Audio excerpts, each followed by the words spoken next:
Hello dear students differences की इस series में आज का हमारा टॉपिक है एग्रीमेंट एंड कॉन्ट्रैक्ट कि एग्रीमेंट और कॉन्ट्रैक्ट के बीच में क्या बेसिक डिफरेंसेस है। इन डिफरेंसेस को समझने के लिए हमें अलग अलग हेडिंग्स बनानी है। इसमें यहाँ मैंने बेसिस लिखना मैं भूल गई हूँ, तो आप बेसिस लिखिएगा। फिर यहाँ पर हमने लिखा एग्रीमेंट और यहाँ पर लिखा हमने कॉन्ट्रैक्ट। फिर उसको सब हेडिंग्स में डिवाइड करना है। जैसे फर्स्ट हेडिंग है definition. Section 2E of Indian Contract Act 1872 defines an agreement as agreement को कैसे डिफाइन किया गया है?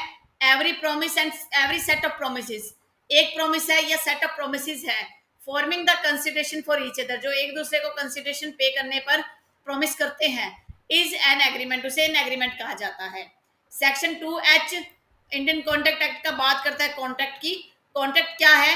एन एग्रीमेंट मीन जो ये कंडीशंस फुलफिल हो जाएंगी, एनफोर्सिबल थ्रो लॉ के द्वारा जो एनफोर्स हो जाता है, एनफोर्सिबिलिटी होगी जिसमें, वो बन जाएगा कॉन्ट्रैक्ट। फिर हम बात करते हैं एलिमेंट की। एग्रीमेंट को जो है वो पहले ऑफर जाएगा एक व्यक्ति से, दूसरा व्यक्ति उसे एक्सेप्ट करेगा। कॉन्ट्रैक्ट में क्या है? पहले एग्रीमेंट बन जाएगा, यानी कि पहले ऑफर प्लस एक्सेप्टेंस होगा, प्लस में एनफोर्सिबल लॉ होगा। तो इस तरीके से ये दोनों कंडीशन फुलफिल हो जाएंगी। एनफोर्सिबल बाय लॉ का मतलब क्या है? कंपिटेंसी देखी जाएगी, लॉफुल कंसिडरेशन है या नहीं है वो देखा जाएगा। तो सारी चीजें यहाँ पर मेंशन होता है।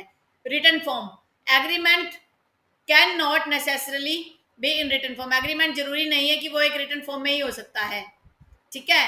A contract is normally written and registered, जबकि एक कॉन्ट्रैक्ट जो होगा वो रिटन होगा और रजिस्टर्ड होगा।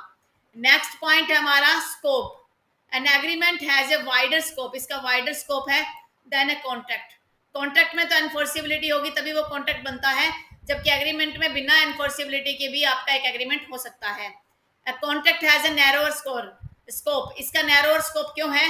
क्योंकि संकुचित सा है, क्योंकि एग्रीमेंट में क्या है, रजिस्ट्रेशन भी जरूरी नहीं है, रिटन फॉर्म भी जरूरी नहीं है, एनफोर्सिबिलिटी भी जरूरी नहीं है, लेकिन इसमें सब कुछ होता है। रिस्क, एग्रीमेंट में इन्वॉल्व होता है higher risk factor because it is not enforceable by law. आपने एग्रीमेंट कर लिया, वो एनफोर्सिबल बाय लॉ नहीं है, कॉम्पिटेंसी नहीं है पार्टीज के खिलाफ और कंसिडरेशन नहीं है, उस मामले में रिस्क जो है ज्यादा होता है।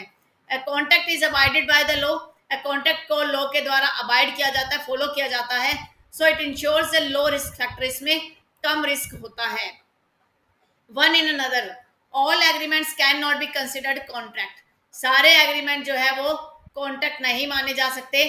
All contracts can be considered an agreement, और सारे के सारे जो कॉन्ट्रैक्ट्स है वो एग्रीमेंट माने जाएंगे, क्योंकि जब एग्रीमेंट होगा तभी आप उसे कॉन्ट्रैक्ट में फुलफिल कर सकते हो। अगर हम इसको ड्रा करें एक फॉर्म में, तो इसमें क्या मान के चलेंगे हम? इसमें हम मान के चलेंगे कि जैसे ये एक सर्कल है बड़ा, ये सारे क्या है? एग्रीमेंट है, और इसके अंदर कॉन्ट्रैक्ट बन जाएगा। तो ये बड़ा सर्कल एग्रीमेंट है, कॉन्ट्रैक्ट इसी का ही पार्ट है। तो इससे आप इस तरीके से समझ सकते हो। आप ये कह सकते हो कि जो एग्रीमेंट होता है वो जनरल होता है और कॉन्ट्रैक्ट जो है वो स्पेसिफिक होता है, ठीक है। नेक्स्ट पॉइंट, लीगल ऑब्लिगेशन क्या है? An agreement does not create a legal obligation, create नहीं करता, क्योंकि इसमें एनफोर्सिबिलिटी बाय लॉ नहीं है। जब तक एनफोर्सिबिलिटी बाय लॉ नहीं होगी, लीगल ऑब्लिगेशन क्रिएट नहीं होगा। आप कोई सूट फाइल नहीं कर सकते, कोई डैमेजेस क्लेम नहीं कर सकते, कोई स्पेसिफिक परफॉर्मेंस नहीं करवा सकते, इसलिए इसमें कोई लीगल ऑब्लिगेशन नहीं है। कॉन्ट्रैक्ट का मतलब ही क्या होता है? लीगल ऑब्लिगेशन करना। जब कॉन्ट्रैक्ट को आप ब्रीच करते हो तो आपको क्या करना होता है? आप डैमेजेस क्लेम कर सकते हो, आपको कंपनसेशन मिल सकता है, आप स्पेसिफिक परफॉर्मेंस करवा सकते हो। तो एनफोर्सिबिलिटी होती है, लीगल ऑब्लिगेशन भी होता है। Consideration, agreement can be formed without consideration हो सकता है, और जबकि कॉन्ट्रैक्ट में कंसिडरेशन जरूरी है। वो कंसिडरेशन ₹1 भी हो सकता है और एक वैलिड अमाउंट भी हो सकती है। तो इस प्रकार से बेसिक डिफरेंसेस हैं जो आपको पता होने चाहिए। जुडिशरी के कंपटीशन के एग्जाम में 5 नंबर का क्वेश्चन आता है, LLB के एग्जाम में भी ये 5 नंबर का क्वेश्चन पूछा जा सकता है। तो आपको ये आज का वीडियो कैसा लगा? अगर मुझे जरूर बताइएगा, कमेंट जरूर कीजिएगा। अगर आपको आज का वीडियो अच्छा लगा है तो वीडियो को थम्स अप दीजिएगा, लाइक कीजिएगा। और अगर आपको ये लगता है कि ऐसी वीडियोज आपके लिए काफ़ी हेल्पफुल होने वाले हैं और आप मेरे चैनल पर नए हो और फर्स्ट टाइम इस वीडियो को देख रहे हो, तो प्लीज़ मेरे चैनल को सब्सक्राइब कर लीजिए, जिससे मुझे मोटिवेशन मिले कि हाँ, मेरे सब्सक्राइबर बढ़ रहे हैं, बच्चों का इंटरेस्ट बढ़ रहा है, तो मैं इस पर और वीडियो बना सकूँ। Thank you for watching.